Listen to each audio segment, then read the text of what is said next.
उत्तर प्रदेश के मुख्यमंत्री योगी आदित्यनाथ सनातन की बात करते हैं, सनातन प्रचार करते हैं।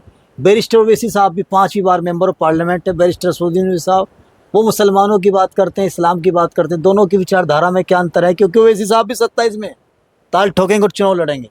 देखिए, हिंदुस्तान में चुनाव लड़ना अपराध नहीं है, पहले तो हम स्पष्ट करें।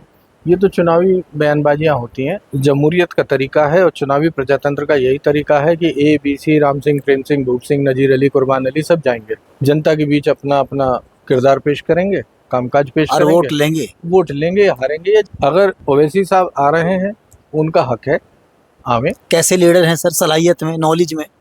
पढ़े लिखे आदमी है। मुलाकात हुई है सर? हाँ, मेरी 2 बार की मुलाकात है। जलसे वलसे में मिल गए, बल्कि एक जुलूस उसमें भी थे, तो मैंने तो मुबारकबाद भी दी उन्हें। एक बात उन्होंने कही थी, मुझे अच्छी लगी, मैंने उनको मुबारकबाद दी। उनके जो भाई हैं, मैंने उनके बारे में भी कहा। मैंने कहा छोटे भाई को कुछ थोड़ी सी उसे भी हिकमत कुछ दे दीजिए।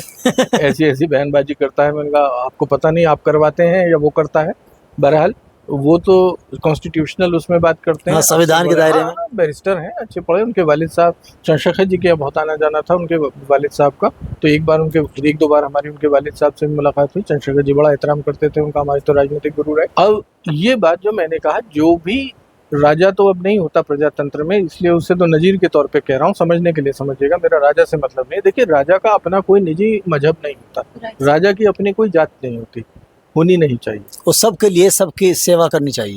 सनातन कोई कर्मकांड वाला मजहब नहीं है। सनातन साइंस है कि भाई H2O होगा तो वाटर बनेगा, ठीक है, ये साइंस है कि भाई ये चीज बढ़ेगी तो ये चीज घटेगी, इक्विलिब्रियम, साम्य जैसा चलेगा। वो ये भी नहीं कह रही ये अच्छा है ये बुरा है, समझिएगा मेरी बात। जैसा है उसे पेश कर रही है। वो कह रही है change is the only constant, परिवर्तन ही अटल सत्य है एकमात्र दुनिया में। तो परिवर्तन का तो खुद वकालत सनातन कर रहा है, उसकी स्टडी कर रहा है, उसमें सत्य ढूंढ रहा है। जब आपको सत्य ही नहीं पता तो आप निदान कैसे निकालेंगे? जब आपकी डायग्नोसिस ही नहीं बनेगी तो ट्रीटमेंट कैसे करेंगे? तो सनातन तो वो परंपरा है जिससे आप सत्य तक पहुंचते हैं। तो जब आप सत्य पे पहुंच जाएंगे, आपको सच समझ में आ जाएगा, हाँ ये बीमार है, इसको कैंसर है, इस ग्रेड का कैंसर है, तब उसके लेवल का ट्रीटमेंट करेंगे ना। अब आप सत्य पे ही नहीं पहुंचे। एक सवाल मेरा आखिरी और है, फिर बाकी सवाल निधि जी के रह जाएंगे। अगर हम देश के कई लीडर की बात करें, व्यक्तिगत आपकी क्या राय है और कौन से नेता को आप बेहतर मानते हैं जनता हित में? जैसे PM मोदी हैं, गृह मंत्री अमित शाह जी हैं, CM योगी हैं, ओवैसी साहब 4 और राहुल गांधी 5। देखिए, मोदी साहब 30 साल बाद पूर्ण बहुमत लेकर के आए जी। मैं मानता हूँ पूर्ण बहुमत लेके आए। 30 साल तक पूर्ण बहुमत नहीं था, मिली जुली सरकारों का दौर। जी। वो ऐतिहासिक हो सकते थे, ठीक है, वो रह गए हो नेहरू जी से, वो कह रहे हैं ज्यादा वक्त रह गए या जो भी, ऐसा मौका उनके पास था। Right sir. वो उस पे नहीं कर पा रहे हैं, नहीं कर पाए, जो भी हो, मुझे नहीं ऐसा मतलब। बाकी उतना तो 3 चुनाव जीतना कोई छोटी बात नहीं है। अमित शाह भाजपा के लिए चाणक्य बताए जाते हैं, बहुत ही शार्प आदमी है, शार्प ब्रेन। मेरा व्यक्तिगत कोई परिचय नहीं है दोनों से। तीसरा कौन बता रहा है? CM योगी जी के बारे में हम बात कह ही चुके हैं कि वैसन परंपरा में है और व्यक्तिगत तौर पे कोई आरोप भी नहीं है। ये उनकी प्लसेस है। राहुल गांधी जी, बाकी तीनों का ही मैंने कहा कि भाई ऐसा राज्य में गजब हो गया हो। अब चौथा राहुल गांधी जी देखिए, निश्चित तौर पे बहादुर आदमी है, मेहनती आदमी है, और आज तक भाई भाजपा उन्हें जेल नहीं भेज पाई है या ईडी नहीं झुके, इसका मतलब बेईमान भी नहीं है। कोई ऐसा कोई उनके चीज बना तो कौन छोड़ता उन्हें अब तक। लेकिन एक राजनीतिक दक्षता वो नहीं दिखा पाए। हाँ, एक जो आकर्षित करने का, इतने उनको मौके थे, ऐसे में तो वो सरकार पलट लेते, अपने को जिता लाते। तो जो हिंदुस्तान की राजनीति है वो ईमानदार है, मेहनती है, डरपोक नहीं है, बहादुर है।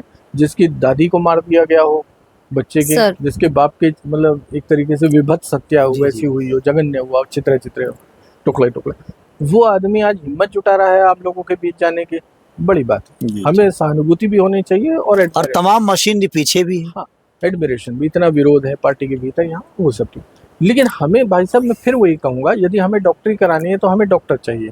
सहानुभूति पर्याप्त नहीं होती, एडमिरेशन पर्याप्त नहीं होता, तो उनमें दक्षता होनी चाहिए। राहुल गांधी जी की समस्या यह है कि वो एक्टिविस्ट है। वो अब उन्होंने हमारे एक्टिविस्ट थे, उन्होंने कुछ कह दिया तो शरद पवार जी ने बहुत विनम्र से कहा था कि आपको ये सुविधा है ये सब कहने की, मुझे नहीं, क्योंकि अगर मैं यही बात कह दूंगा कल शेयर मार्केट गिर जाएगा, कल हड़कंप मच जाएगा। तो बहुत सारी चीजें मुझे मालूम है शरद पवार जी ने कहा, लेकिन वो कहने लायक नहीं है मेरे लिए।